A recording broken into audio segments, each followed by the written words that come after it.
राम राम। आपके परिवार में कोई या आप खुद राहु की महादशा अंतरदशा से गुजर रहे हैं तो आपको ये जो मैं 5 नियम अब बताने जा रहा हूं, ये अगर आप अपना के चलते हैं, अपनी दिनचर्या का हिस्सा बना लेते हैं, तो राहु महाराज के जो अशुभ फल है वो काफी कम होते हुए आप अनुभव करेंगे। देखिए, राहु ग्रह जब किसी के बिगड़ जाते हैं तो परेशानियां बढ़ती चली जाती हैं और इंसान परेशानियों के जाल में फंसता चला जाता है। खोजने पर भी हल नहीं मिलता। तो इस ग्रह को हमेशा सीरियसली लेना है और सबसे पहले हमें इसी ग्रह पर काम करना है ताकि इस ग्रह के अशुभ फल ना आए। ठीक है। तो ये आदतें महादशा अंतरदशा वाले भी अपना सकते हैं, वैसे भी राहु ग्रह के दुष्प्रभाव से जो लोग गुजर रहे हैं वह ये आदतें अपनाकर चल सकते हैं। इसमें कोई दो राय नहीं है कि राहु जब देने पे आता है तो इतना धन बरसाता है कि रोड़पति से इंसान को करोड़पति बना देता है, और जब अशुभ फल देने पे आता है तो करोड़पति को रोड़पति बना देता है। तो हमने पहले ये समझना है कि राहु ग्रह के कारक कौन से लोग हैं। देखिए, शनि और राहु में ज्यादा अंतर नहीं है। हाँ, ये कह सकते हैं कि शनि देव न्याय करते हैं और राहु गलती करवाते हैं, और आपसे गलती करवाकर फिर आपके विरुद्ध ही चालान पेश कर देते हैं। तो इस चीज को हमने समझना है। तो राहु को खुश करने के लिए हम क्या करें? राहु गरीब लोगों का प्रतिनिधित्व करते हैं। तो जब भी आपको अवसर मिले, गरीब लोग जो सच में गरीब हैं, जरूरतमंद हैं, इनमें जरूरी नहीं कि आपको भिखारी ही दिखे। भिखारी ही जरूरी गरीब नहीं है। कोई भी जरूरतमंद व्यक्ति जिसको सच में मदद की जरूरत हो, अगर आप उसकी मदद करते हैं तो यह राहु देव आप पर प्रसन्न रहते हैं। पहली बात ये। दूसरी बात, अगर आप जैसे कि हमारे सफाई सेवक भाई बहन होते हैं, उनकी सेवा करते हैं, उनको कभी चाय पानी दे देते हैं, उनको चाय पिला देते हैं, उनको मीठा खिला देते हैं, तो इससे भी राहु देव प्रसन्न होते हैं और राहु देव के दुष्परिणाम इंसान पर धीरे धीरे कम होने लग पड़ते हैं।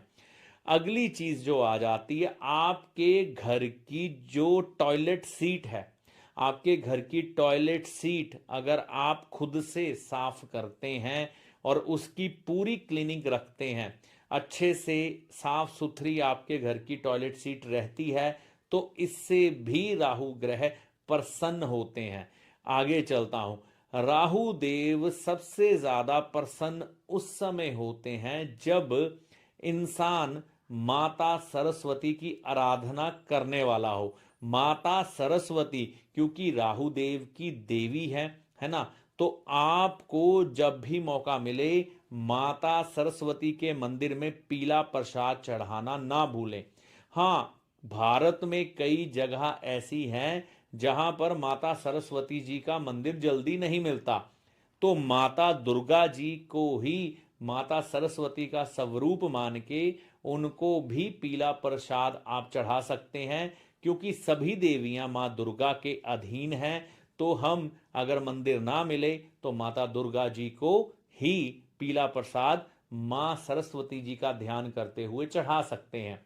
और सबसे आखिरी और महत्वपूर्ण बात, देखिए, राहु महाराज जो हैं वो बजरंग बली जी की आराधना से खुश होते हैं। वो कारण क्या है? क्योंकि बजरंग बली जी, हनुमान जी के जो हैं वो मंगल ग्रह के देवता हैं। अगर मंगल ग्रह किसी की पूजा करते हैं तो वो है हनुमान जी। तो हनुमान जी की आराधना करने से मंगल देव खुश होते हैं, और जब मंगल देव आपके बढ़िया रहते हैं आपकी पत्रिका में, तो राहु ग्रह कभी आपको दुष्परिणाम नहीं देते। तो जो भी हनुमान जी की आराधना करता है और हनुमान जी की भक्ति करता है, उसके राहु ग्रह उसे उचित फल देते हैं, अच्छे फल देते हैं। ये ध्यान रखना है।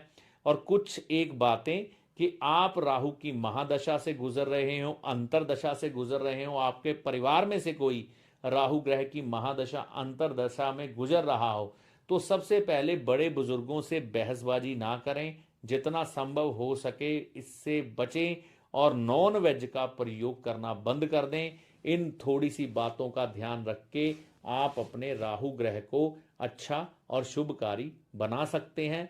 इन बातों का ध्यान रखें, जो 5 बातें आपको बताई हैं, और मुख्यतः 2 छोटे छोटे से परहेज, इनको ध्यान में रख के चलते हैं तो आपके राहु ग्रह महादशा अंतरदशा में आपके लिए शुभकारी हो जाते हैं। तो उपाय करके देखें, माता रानी की कृपा से लाभ होगा। जय माता दी।